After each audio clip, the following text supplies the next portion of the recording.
tahun sudah Soeharto lengser dari kursi presiden. Pada 21 Mei 1998, Soeharto membacakan pidato pengunduran dirinya di Istana Kepresidenan Jakarta. Lengsernya Soeharto diawali dengan krisis ekonomi dan politik. Ketidakpuasan masyarakat atas tekanan terhadap kebebasan politik diikuti dengan ketidakmampuan rezim mengelola perekonomian. Gelombang protes yang terbungkam sejak lama tak terbendung. Di tengah naiknya harga kebutuhan pokok, amarah masyarakat terhadap Soeharto makin menjadi-jadi. Seluruh elemen masyarakat pun bersatu, mulai dari mahasiswa, intelektual, hingga rakyat biasa, menginginkan Soeharto mundur. Semuanya turun ke jalan menyuarakan lengsernya Soeharto. Situasi keamanan pun memanas. Puncaknya, mahasiswa menduduki gedung DPR. Di tengah situasi chaos itu, mantan wartawan harian Kompas Joseph Rusdar dan pakar hukum tata negara Yusril Izzama Hendra yang saat itu bertugas menulis teks pidato mundurnya Soeharto menyaksikan langsung detik-detik momen bersejarah tersebut.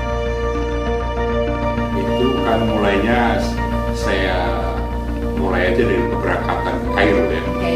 Ke Kairo itu kan berangkat tuh 9 Mei Sabtu 9 Mei pagi menuju Kairo. Tapi sebelum itu sebenarnya udah terjadi pergolakan di negeri ini kan, krisis moneter, krisis demo-demo mahasiswa gitu kan.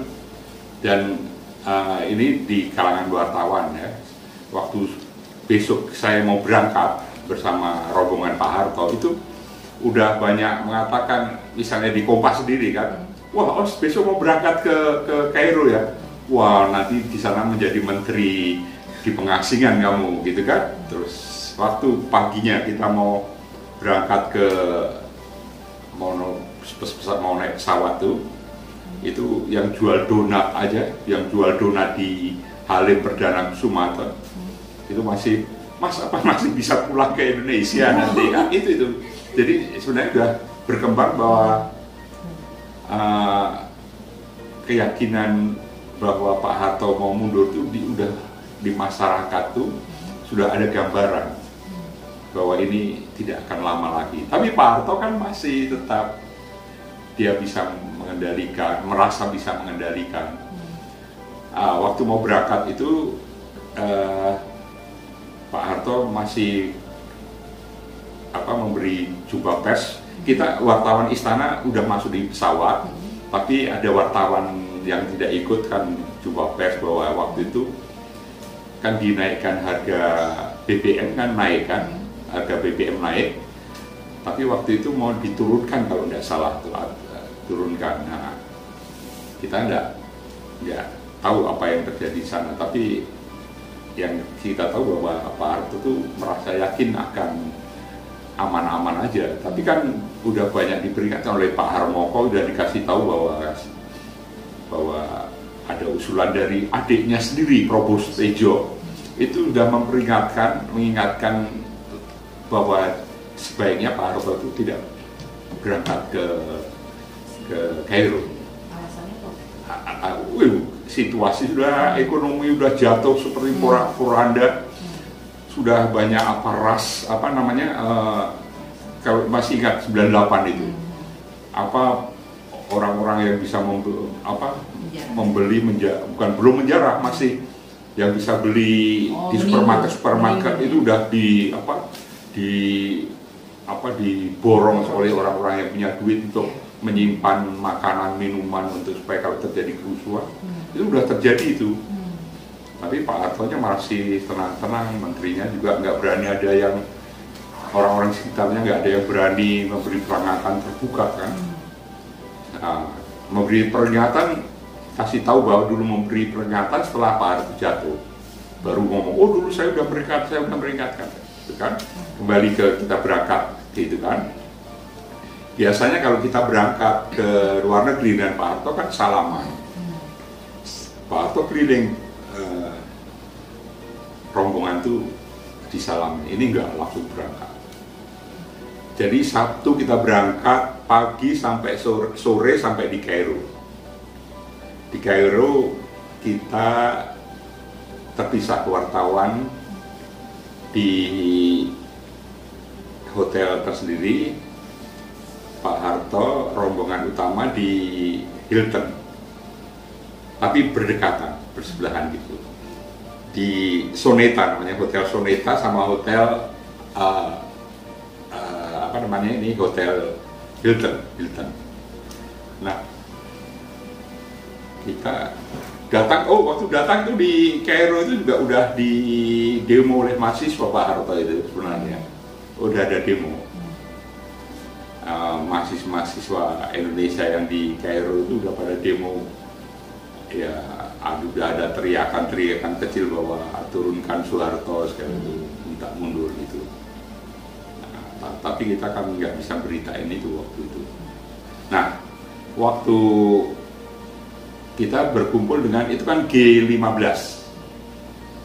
negara-negara North Block bidang ekonomi untuk apa, KTT G15 kan.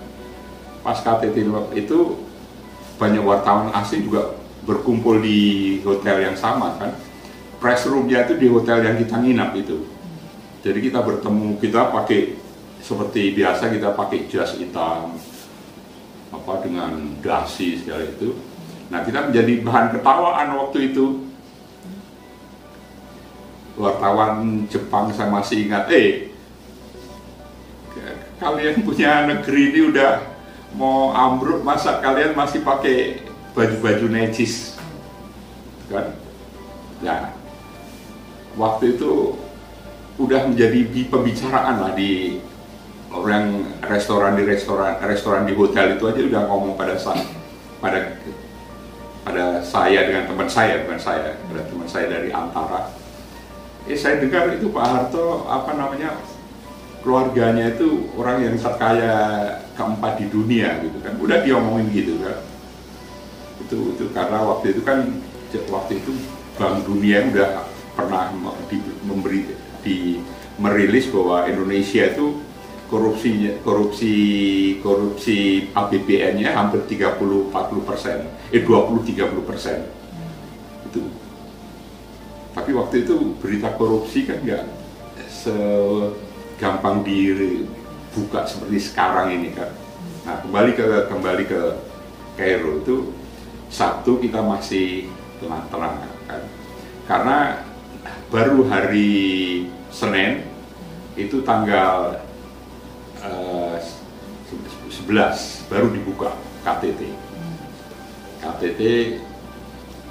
kita nggak bisa ikut langsung. Nah, tanggal 12 mulai pertemuan, itu pas pertemuan pimpinan anggota G15 itu terjadi penembakan di Trisakti itu di Indonesia. Itu menjadi TV di Kairo itu, di press room, di hotel-hotel itu yang tempat kita itu udah muncul itu kerusuhan penembakan yang nembak itu. Nembak itu. Wah, jadi pembicaraan kan. Tapi kita nggak waktu itu ngirim berita, tapi yang kecil-kecil aja kan, tentang bahwa reaksi terus dari Menteri Luar Negeri Amerika waktu itu yang hadir, Madeleine Albright itu udah ngasih statement dalam KTT itu bahwa Indonesia itu udah dalam keadaan situasi yang mencemaskan itu udah. Nah, tanggal 12, tanggal 13 KTT ditutup, jumpa pers. Malamnya sebelum jumpa pers, sebelum jumpa KTT penutupan, kita berkumpul dengan Menlu Alatas waktu itu, Menlu kita Alatas. itu ngasih briefing pada kita bahwa besok penutupan.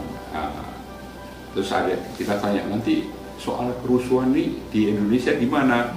Si Alatas masih mengatakan saya sudah mendapat jaminan dari Presiden Mubarak, Presiden Mesir yang menjadi ketuanya KTT itu, Konferensi Tingkat Tinggi itu, bahwa di luar soal KTT tidak akan dilayani. Ternyata waktu jumpa pers, Soeharto nggak hadir. Nggak tahu, dia mungkin di hotel kali ya. Itu ternyata ada wartawan yang menanyakan gimana keadaan Indonesia. Itu dan itu sudah memberi peringatan dari Amerika itu, menlunya itu bahwa sebaiknya terjadi reformasi itu, tuntutan reformasi itu dipenuhi aja. Tuntutan reformasi kan antara lain Soeharto mundur, KKN, korupsi, nepotisme itu juga udah ada seruan-seruan dari mahasiswa Indonesia itu untuk mereformasi pemerintahan ini, pemerintahan yang setelah 32 tahun ini kan. Sudah, KTT itu udah soal Indonesia itu menjadi pembicaraan, tanya jawab antara wartawan dengan peserta KTT itu kan. Nah, yang menarik ini setelah malamnya, itu KTT, jumpa pers KTT G15 itu pagi, malamnya Pak Harto seperti biasa mengumpulkan masyarakat Indonesia di kedutaan. Kedutaannya itu di pinggir Sungai Nil itu. Nah, waktu itu biasa Pak Harto tanpa teks bercerita tentang kita nanti keadaan reformasi. Nah, itu udah hal yang seperti sering diomongkan dengan kita lah, tentang tuntutan reform. Pak Harto dengan gayanya bahwa nanti kita akan mengadakan reformasi. Reformasi itu sebenarnya sudah berjalan. Bahkan Pak Harto ngomong reformasi itu udah dimulai sejak tahun Majapahit sana udah ada kan reformasi. Udah aneh-aneh di Pak Harto ini. Sekarang saya bisa ngomong itu, dulu mana mungkin bisa ngomong. Terus dia cerita bahwa dia dituduh, dia ngomong sendiri bahwa saya juga dituduh sebagai orang yang menyimpan harta kekayaan Indonesia, tapi kan dengan gaya diplomasi ala RT RW, saya terima kasih kalau saya dituduh bahwa saya itu orang kaya di dunia, karena nanti kekayaannya bisa buat mengatasi krisis di Indonesia ini. Ini kan bukan jawaban itu kan, tapi diplomasi kayak apa nih, gitu kan?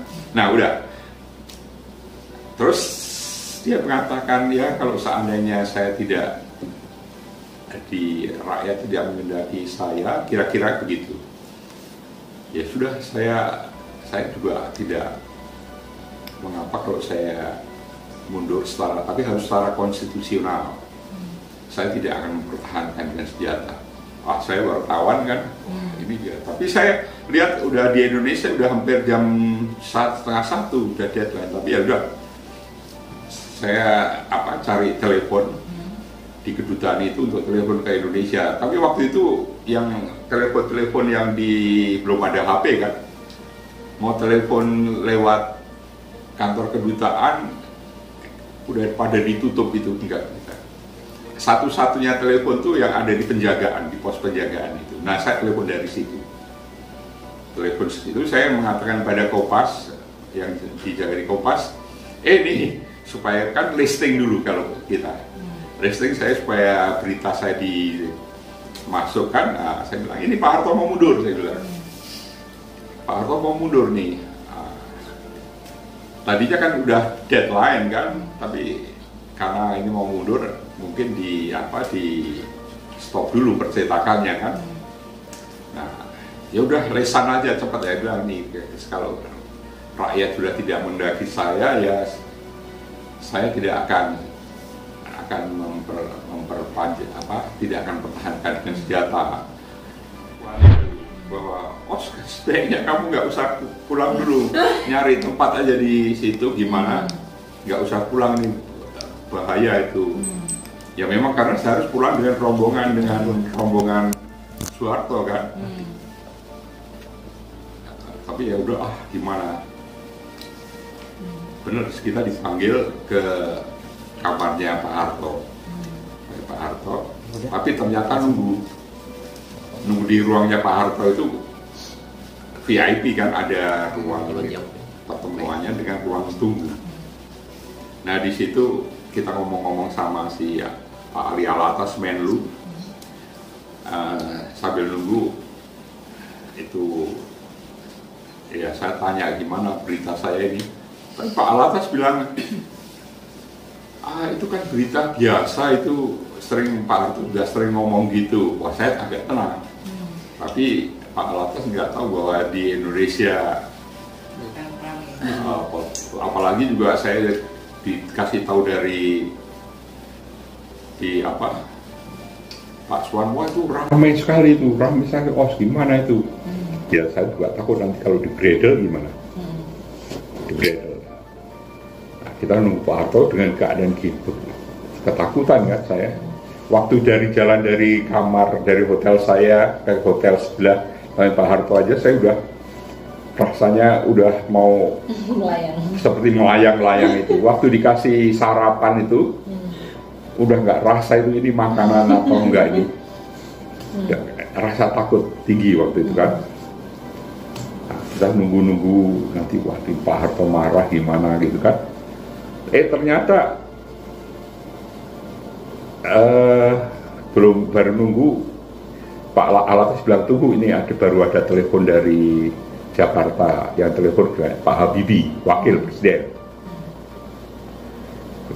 Kita nunggu selesai, tidak lama ada siapa lagi telepon ke Pak Harto gitu. Masih nunggu, tiba-tiba Pak Alatas, kita tidak jadi ketemu Pak Harto karena kita harus langsung pulang.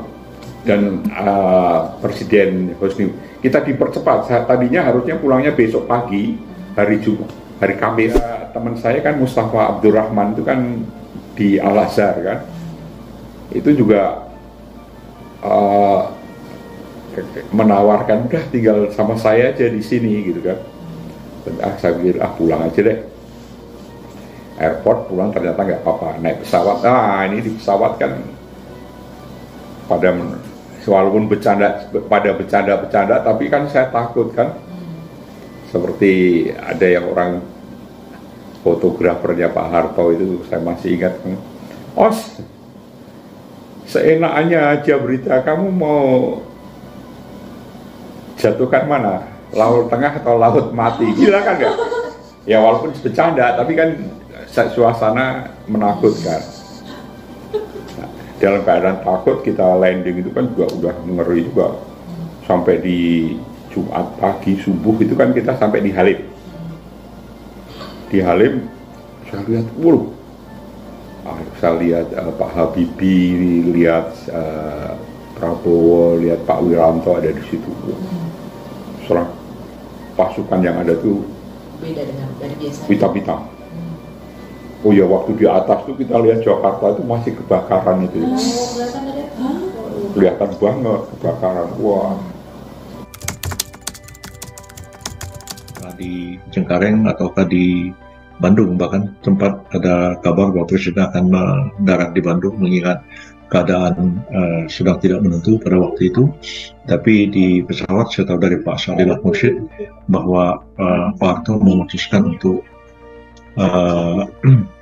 landing di Halim Perdana Kusuma.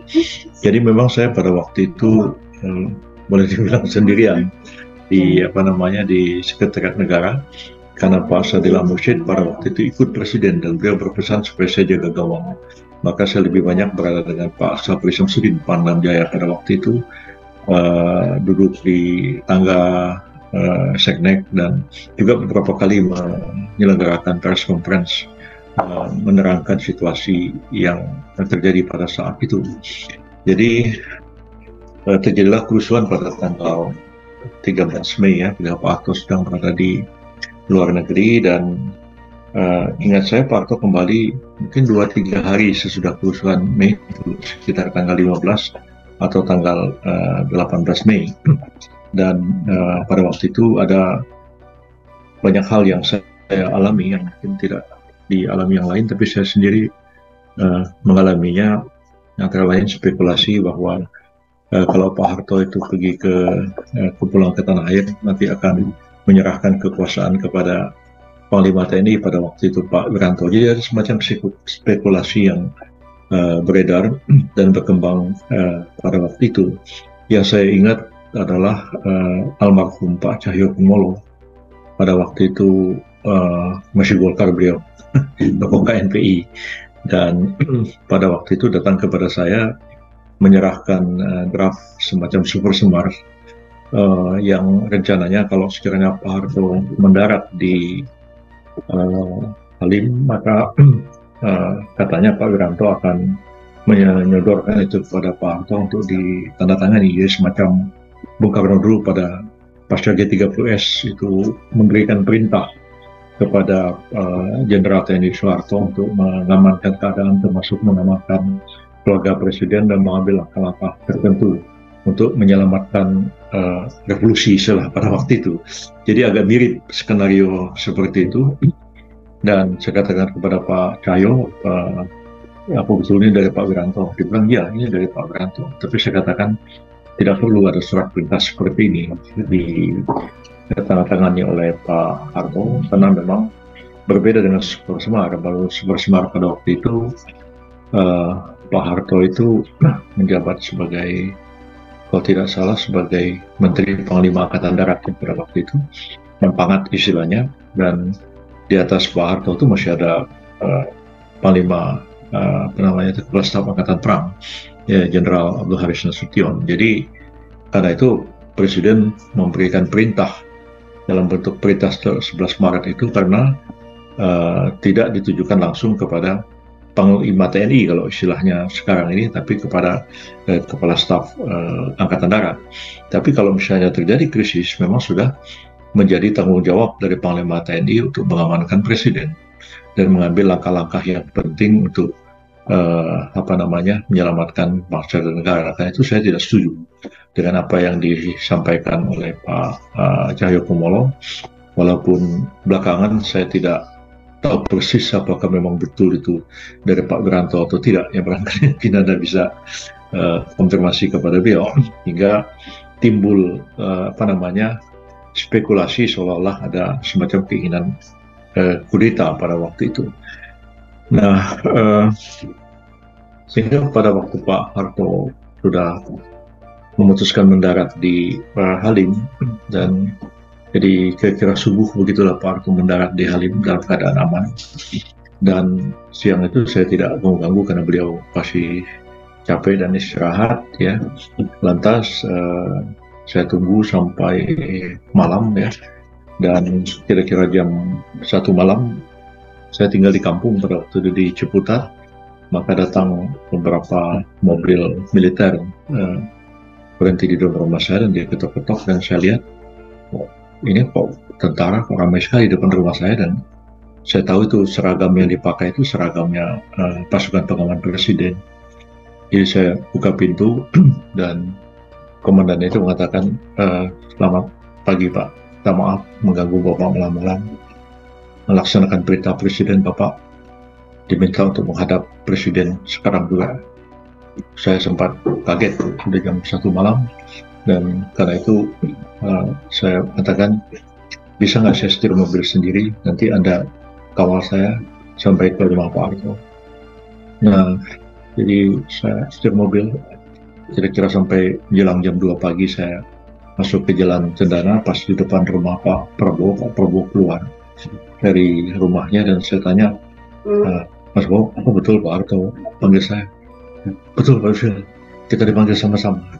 Jadi saya jalan kaki sama Pak Prabowo masuk ke rumah Pak Harto, dan di situ di teras depan sudah ada Pak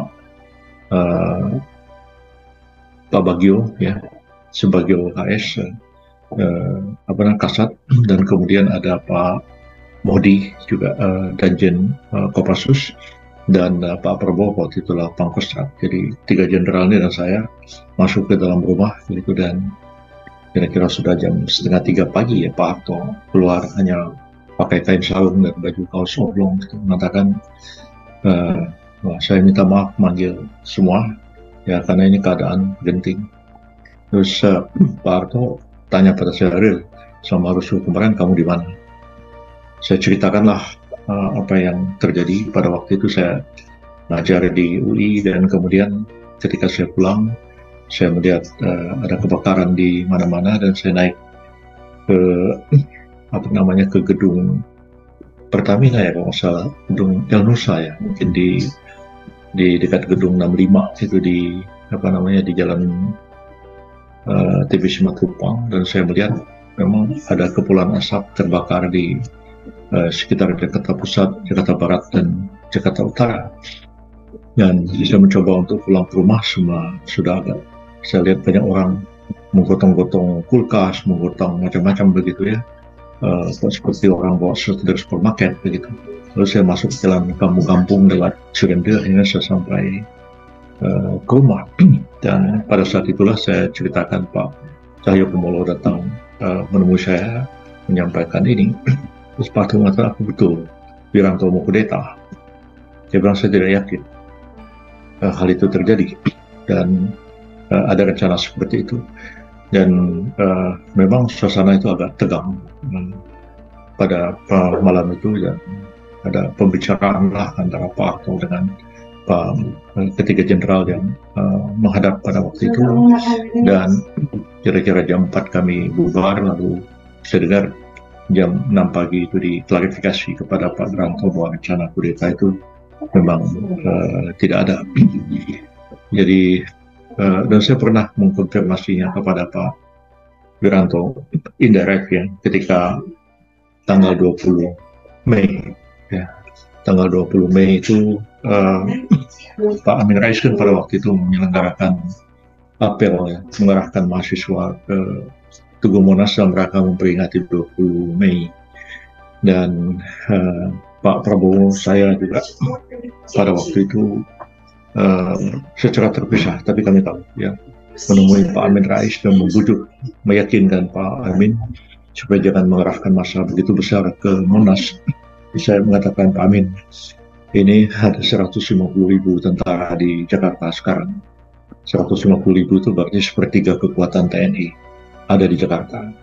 Ini tentara ini sudah 2 minggu nih pegang senjata, ya duduk-duduk di tank, ya Kostrat, Kopassus semua ditarik ke Jakarta dari Makassar, dari Banten, dari Delanggu, dari Jawa Tengah, semua kumpul di Jakarta.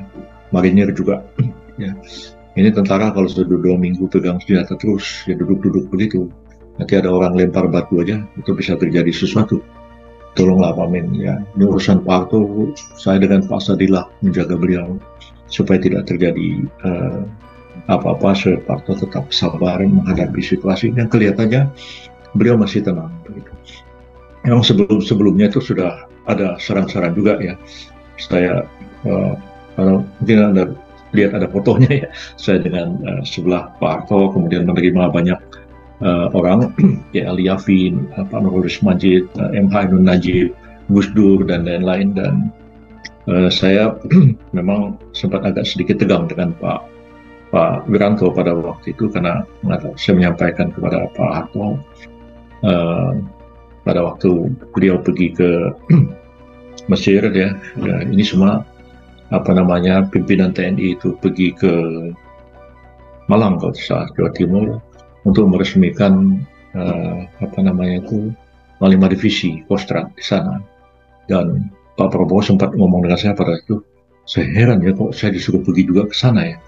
Ya ini keadaan begitu gawat, semua pergi ke ke Malang untuk meresmikan melantik Panglima Divisi di Malang itu, sehingga tinggal satu-satunya yang ada di Jakarta tinggal Pak Safri Samsudin. Pak Safri pada waktu itu ada di istana, ada di Seknek berdua dengan saya sampai saya mau pulang ke rumah, mau ngambil baju segala macam, saya pakai mobil Pak Syafri karena keadaan sudah tidak aman pada waktu itu. Dan Pak Prabowo juga ikut. Dan pada waktu itulah kerusuhan itu terjadi di Jakarta. Dan semua Panglima TNI semua nggak ada, semua ada di Malang. Dan mereka baru pulang kembali ke Jakarta sudah maghrib ketika Jakarta sudah terbakar. Itu sempat saya kemukakan pada pertemuan itu. Dan waktu saya keluar dulu, Pak Wiranto agak marah dengan saya. Kenapa saya ngomong begitu? Saya bilang, ya saya mau fakta yang sebenarnya ini yang terjadi. Ya walaupun sudah itu ya saya baik lagi dengan beliau. Dan sampai saatnya malam tanggal 20 itu, ya saya di rumah Pak Harto dan kemudian ada satu mantan wakil presiden datang, Pak Umar Wirahadikusuma, Pak Trisno, terakhir Pak Habibie. Nah Pak Habibie datang dan ketika Pak Habibie datang saya keluar setir mobil sendiri dari rumah Pak Harto dan pergi ke rumahnya Pak Malik Fajar ya. Pada waktu itu Pak Malik itu Menteri Agama ya saya pada waktu itu. Lantas saya mampir ke rumahnya di Jalan Pekalongan dan mau mengambil baju sebenarnya. Tiba-tiba datang Pak Akbar Tanjung dan Pak Tanri Abeng. Nah, kedua beliau itu mengatakan, nanya, gimana di Jalan Cendana? Nah, ini orang nggak bisa ke sana nih, kamu aja nggak bisa ke sana, katanya sama Pak Sadillah sama Wiranto, lain nggak bisa. Saya bilang, ya tadi sore kira-kira jam 5:30, Pak Harto panggil Pak Sadillah dan saya, dan beliau mengatakan, kayaknya ada rencana menteri-menteri pada mundur ya, katanya. Gitu. Tapi saya sudah cek sama Mbak Tutut dan itu nggak betul. Jadi keadaan masih aman. Nah, jadi saya tanya, ya terjadi gimana Bang? Oh benar, menteri-menteri mundur itu, katanya. Pak Harto belum terima suratnya? Belum, saya bilang. Kalau udah surat itu pasti saya tahu. Lantas dibuka bajunya, dikeluarkan kopi surat pengunduran menteri-menteri itu. Nah, katanya ada rapat yang dipimpin Pak Ginanjar pada waktu itu. Karena itu saya agak kaget dan saya bergegas pulang ke Jalan Cendana dan saya bilang, Pak Sadillah, Pak, kita nggak ada Pak Harto sekarang, jadi jam 9:30 malam. Dan saya katakan, Pak, ini ada surat, ini menteri-menteri mundur itu betul. Kamu dapat dari mana? Pak Harto bilang, saya dapat dari Pak Akbar Tanjung barusan, saya bilang. Jadi Pak Harto mengatakan, ya gimana ya? Saya bilang, ini Pak, ini agak beda dengan dulu. Kalau dulu Bapak akan mengumumkan kabinet, ya semua orang nunggu telepon Bapak. Ya. Sekarang ini, besok kan rencananya Bapak akan melantik menteri-menteri yang baru. Ya, kalau Bapak teleponin malam ini, kalau menteri-menteri itu pada menolak, siapa yang terjadi? Pak Harto agak merenung sudah. Kalau sudah dibikin menteri-menteri mundur begini, ya sudah. Saya mundur saja, kamu urus bagaimana caranya. Nah, Pak Harto masuk ke dalam, tidak keluar lagi sampai pagi. Nah, malam itulah kita berkoordinasi dengan banyak orang ya. Dan di waktu saya jalan bertanya ajudannya, saya lupa nama ajudannya itu Angkatan Laut, salah pada waktu itu seorang kolonel. Saya bilang, Mas, ada surat dari Pak Akbar? Belum ada surat. Rupanya surat itu belum. Aslinya itu belum diserahkan ke Pak Harto. Jadi yang nyampe itu surat dari kopi yang dari Pak Akbar Tanjung itu.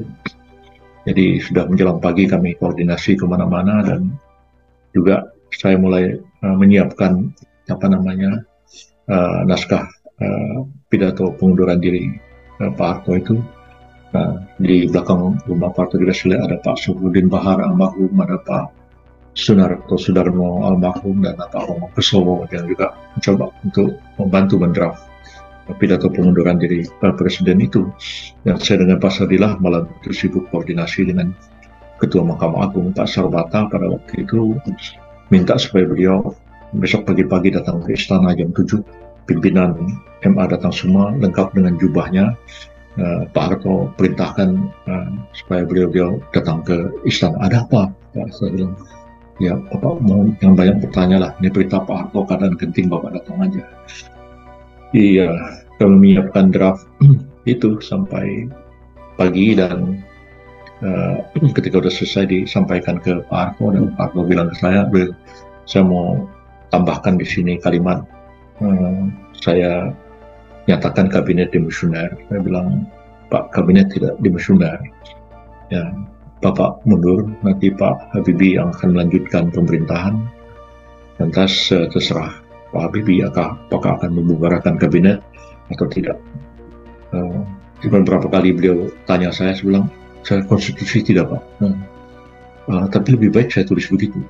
Saya tulis sendiri ya, Pak. Jadi, saya pegang pulpen, diminta pulpennya, terus Pak Harto tambahkan tulis tangan di belakang. Dengan ini saya nyatakan kabinet demisioner. Setelah itu ada tambahan, dia tulis tangan. Saya menyampaikan permohonan maaf kepada seluruh rakyat Indonesia jika sekiranya selama 30 tahun saya menjalankan roda pemerintahan terdapat kesalahan-kesalahan yang saya lakukan, baik sengaja ataupun tidak sengaja. Setelah itu beliau tanda tangan. Dan setelah tanda tangan itu saya buru-buru mempersiapkan segala sesuatu, dan pagi-pagi kira-kira jam 6 saya di rumah Pak Harto langsung ke istana mempersiapkan segala sesuatunya, dan ya sudah diundanglah oleh Pak Sadilah. Ya, Pak Sarwata waktu itu sempat agak setengah marah pada saya karena ketika beliau datang tergesa-gesa dengan pimpinan kami, dia mengatakan, Pak Yusril, rupanya Pak Harto mau berhenti ya. Dan kami ini diminta untuk mengambil sumpahnya Pak Habibie. Ini benar apa enggak? Pak Yusril, jangan ngerjain saya. Ini bisa mempermalukan Mahkamah Agung, ini sejarah. Saya katakan, Pak, saya sudah pelajari masalah ini. Sebelum Pak Harto pergi ke Mesir, ya, saya sudah menulis apa yang terjadi kalau sekiranya Pak Harto sampai mengundurkan diri. Dan ini jalannya ya, seperti sekarang ini yang akan dilakukan. Dan itu sudah saya sampaikan pada Panglima TNI, pada semuanya. Semua sudah paham apa yang harus dilakukan. Jadi karena gedung MPR sedang dikuasai oleh para demonstran, para mahasiswa dan lain-lain, ya maka praktis MPR tidak bisa bersidang. Dan bagaimana mau bersidang dalam waktu yang sesingkat ini? Satu-satunya Bapak menyatakan berhenti secara sepihak, ya. Dan detik itu juga Pak Habibie diambil sumpahnya sebagai presiden di hadapan pimpinan Mahkamah Agung. Dan itu sah, dan saya akan bertanggungjawabkan ini. Jadi Pak Sarwata waktu itu saya telepon guru saya, Profesor Isman Suni, dan Pak Suni menjelaskan, Pak Sarwata, apa yang Pak Yusril lakukan itu betul. Dia juga sudah bicara dengan saya, dan syah dan konstitusional. Lalu proses pengunduran diri Pak Harto itu terjadi dalam waktu yang sangat singkat. Pak Harto datang ke istana kira-kira jam 8.30-an begitulah, sama Mbak Tutut ditemani di mobil, dan Pak Harto tenang sekali, senyum-senyum begitu masuk ke istana, dan kemudian menyampaikan pidato yang kami siapkan malam-malam itu. Jadi mengatakan dengan ini saya menyatakan berhenti sebagai Presiden Republik Indonesia. Jadi Pak Harto bukan mengundurkan diri, bukan lengser, bukan mohon kepada MPR berhenti, tapi beliau secara sepihak menyatakan dengan ini saya menyatakan berhenti. Nah, mengapa saya bikin kalimat seperti itu? Karena kalau menyatakan berhenti itu tidak memerlukan konsen dari pihak lain, persetujuan pihak lain. So, kalau Pak Harto bilang saya mohon pada MPR untuk saya berhenti, MPR-nya aja nggak sidang. Ya. Kalau MPR-nya sidang, gimana terus? MPR-nya bilang, oh jangan Pak Harto, kan repot kan? Jadi dengan menyatakan berhenti itu selesai. Dan detik itu juga Pak Habibie ambil sumpahnya di hadapan pimpinan Mahkamah Agung. Jadi Pak Sarwata itu saking paniknya itu pakai jubah Mahkamah Agungnya itu terbalik. Saya nggak sempat lagi mengingatkan karena udah panik acaranya itu. Dan sesudah Pak Habibie diambil sumpahnya, dan saya menyaksikan Pak Harto turun dari tangga istana untuk terakhir kalinya. Ya, saya menyaksikan beliau sampai mobilnya itu keluar dari halaman istana, ditemani sama Ibu Tutut, Mbak Tutut di mobil. Dan pada waktu itu pers menemui saya, dan saya menjelaskan Pak Harto itu berhenti, seperti apa dasar hukumnya, dan Pak Habibie itu dilantik sebagai presiden, dan itu sah dan konstitusional menurut hukum tata negara Republik Indonesia. Jadi saya tuh pasang badannya bisa dibunuh orang juga saya pada waktu itu. Saya sendirian, bayangkan umur belum 40 tahun pada waktu itu, mengambil satu risiko tanggung jawab yang sangat besar ya, bagaimana mengatur presiden itu berhenti, dan cara berhentinya itu pun tidak lazim menurut konstitusi, dan saya harus mempertanggungjawabkan itu kepada dunia akademik maupun juga kepada seluruh rakyat Indonesia. Jadi sesudah itu saya merasa hidup saya juga tidak aman ya, karena banyak sekali yang menentang ya, beberapa guru besar, Profesor Dimyati Hartono, Profesor Muiz, Profesor Subroto, banyak sekali yang menentang, tokoh-tokoh politisi termasuk Emil Salim, Ali Sadikin yang mengatakan bahwa cara berhentinya itu tidak sah dan lain-lain.